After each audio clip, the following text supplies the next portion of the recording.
Sebab kita tengok sebenarnya sepadan negara kita ni begitu mudah lolos. Sangat mudah menjadi hub kepada penyeludupan. Lokasi penyeludupan yang sangat strategik lah.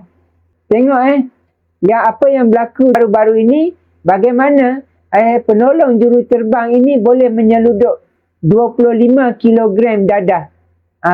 Lepas dari tapisan di Malaysia, lepas tapisan keselamatan di airport KLIA. Itu yang barang terlarang tau.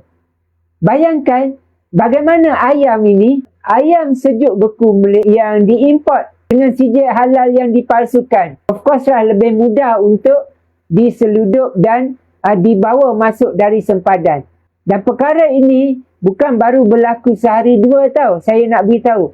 Sebenarnya perkara ini sudah berlaku bertahun-tahun. Dan mesti dibongkarkan sebab perkara ini melibatkan keterjaminan makanan halal untuk 20.5 juta rakyat Malaysia. Yang mewakili 63.5% majority population di Malaysia. Jadi sangat penting untuk kita bongkarkan perkara ini sebab kartel ini, skandal yang melibatkan lambakan ayam sejuk beku import tidak halal ini didalangi oleh kartel pengimport bukan Islam. Ini jahanam tak jahanam. Dan kenapa kartel ini masih bermaharajalela? Kerana kartel ini dah lama memegang orang-orang penting dalam kerajaan. Dia dah lama pegang orang-orang penting dalam politik. Maka dia boleh memanipulasi undang-undang kita untuk dia menjalankan kerja-kerja jahat dia. Apa kerja-kerja jahat dia? Dia memasukkan sijil halal. Sijil halal dipalsukan dan label itu dengan sengaja tidak diperiksa ataupun dengan sengaja tidak diperhatikan, tidak dikawal selia. Dengan sengaja. Kononnya kantoi sikit-sikit. Saya nak beritahu kuota import, ayam import sebulan untuk Malaysia kita, ayam import sejuk beku maksimum 10,000 tan sebulan. 10,000 tan sebulan tau. Bukan 10,000 tan setahun. 10,000 tan sebulan. Kalau setakat kantoi 348 tan, itu ciput saja tau. 348 tan ni hanya represent berapa saja? Tak sampai 5% pun. Kalau 10,000 tan, kalau 10%, 1,000 tan. Kalau 5%, 500 tan.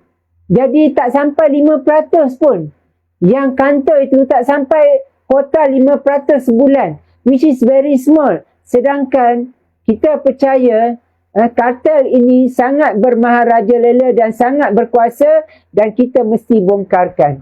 Kerana yang menipu ini adalah kartel bukan Islam. Sebab no point dia menipu untuk market bukan Islam. Kalau kata bukan Islam ni, dia nak menipu, dia nak memasukkan sijil halal ni untuk cater market bukan Islam. Buat apa? Mesti untuk dia menipu pengguna-pengguna yang beragama Islam. Ini kartel ni. Kartel bukan Islam ni. Sebab itu logiknya. Kenapa dia perlu menipu?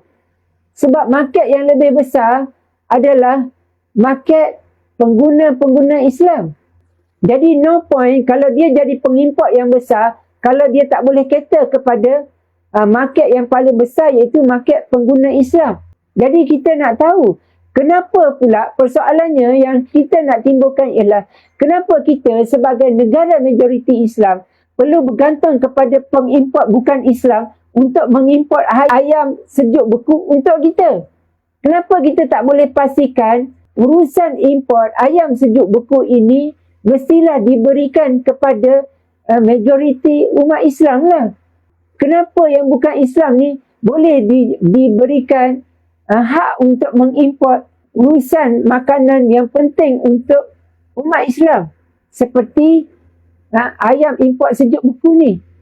Kenapa tidak ada inisiatif ataupun ada kawal selia ataupun ada mekanisme di peringkat kerajaan, khususnya JAKIM lah. JAKIM dan juga MAKIS yang nak jaga betul-betul kepentingan umat Islam ni, pastikan pengimport itu hanyalah pengimport dari syarikat-syarikat yang dikendalikan oleh orang-orang Islam sahaja.